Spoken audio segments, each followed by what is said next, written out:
If you're thinking about buying a DJI OM5, watch this video before you do so.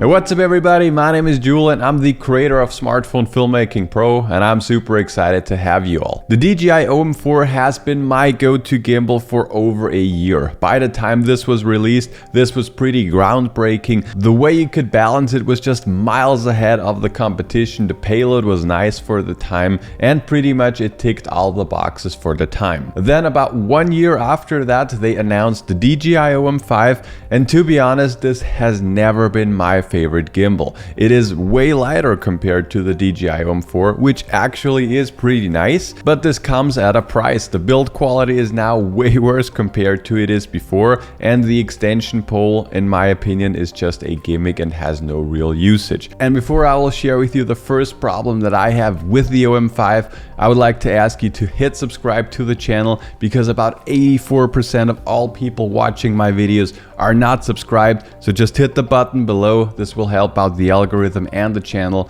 and this will make it possible for me to make more quality videos for you guys. So thank you, and now let's get started. So first off is the payload, and on paper the DJI OM5 has a payload of 290 grams, which actually is not too bad. The Smooth 5, for example, only has 300 grams, so that's pretty much the same.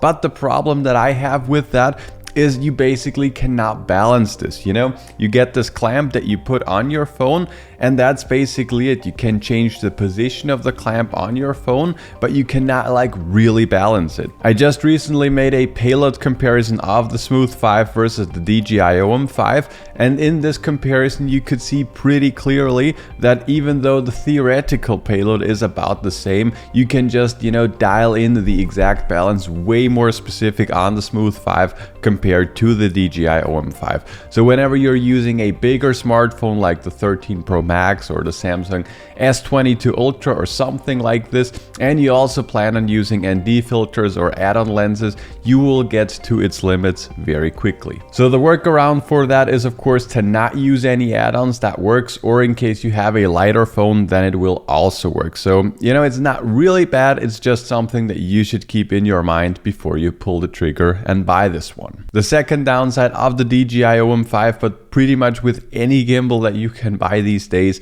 is the app that it comes with. The DJI MIMO app is just not the way to be shooting with this gimbal in case you want to get some good quality footage. The reason for that is it just will not deliver the quality that your phone can deliver, and it just compresses your image, and in case you're using an Android phone, you will not even be able to shoot in 4K 60, which is just a downside these days when even you have phones that can shoot in 8K. So for me personally, my workflow whenever I'm shooting with the DJI OM5 is just to use Filmic Pro or the native camera app. Yes, I will lose some of the functions that you would have had with the DJI MIMO app, like the active track, for example, or the hyperlapse or something like this. You will lose that, but for about 98% of all of my shoots, I'm just using Filmic Pro or the native camera app, and I will just get way better quality, because with the iPhone, for example, with the native app, I could be shooting in Dolby Vision HDR 10-bit or even in ProRes. So the final videos are just no comparison between the MIMO and any of the other apps that I mentioned. So in case you want to get the absolute best quality possible, make sure to be using Filmic Pro or the native camera app. The third problem that I have with the OM5 is something that I have mentioned already briefly, and that is the extension pole and overall the build quality. You know, I understand the thought process that DJI put into this, because with the extension pole you can get some really high footage, you can fake drone shots, or you can get some low angle shots easier, and yes, this works, but I think the price that it comes with, you know, with overall the build quality being just way worse, and overall just, you know, it feels more flimsy, it feels more wobbly, and for me personally, I just do not feel like this delivers the same kind of quality like the OM4 did, for example. So for me personally, I just do not like the progress or the way this is going. I think this is more going towards consumers and, you know, away from us being more professional smartphone filmmakers. In comparison, the Smooth 4 and the Smooth 5, if you compare these two gimbals, the progress between these two gimbals, for example, is just miles better. The Smooth 5 has a way better better payload.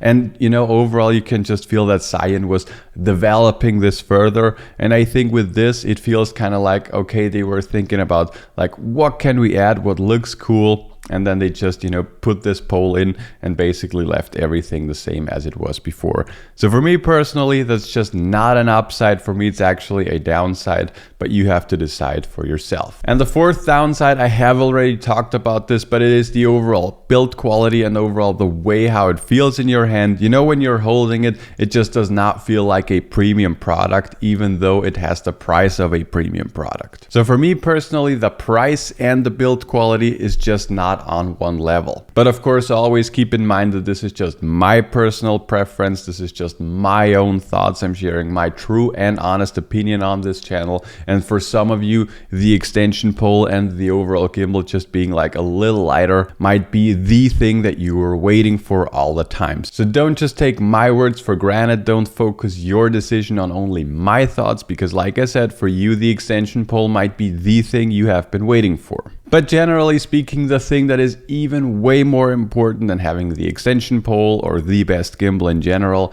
is that you have some skills and that you know what you're doing whenever you're shooting your videos with your smartphone. And this is exactly why we have created Smartphone Filmmaking Pro, which is the ultimate online course when it comes to filming with your smartphone. Within the course, we have over 150 tutorials and well over 14 hours of super high valuable content. You get access to a private community, you get mentorship from my team and myself, and you get discounts on gear and so on. And this is a living course, so more content is constantly added. And in case you want to know if this is something for you, just click the first link below that like button. This will bring you to a free training where I share the top 5 secrets to shooting cinematic videos with your smartphone. But that's basically it for this video. Make sure that you hit the subscribe button. It helps out the channel and it helps out the algorithm. And if you have any further questions, make sure to let me know, and I'll talk to you guys in the next one.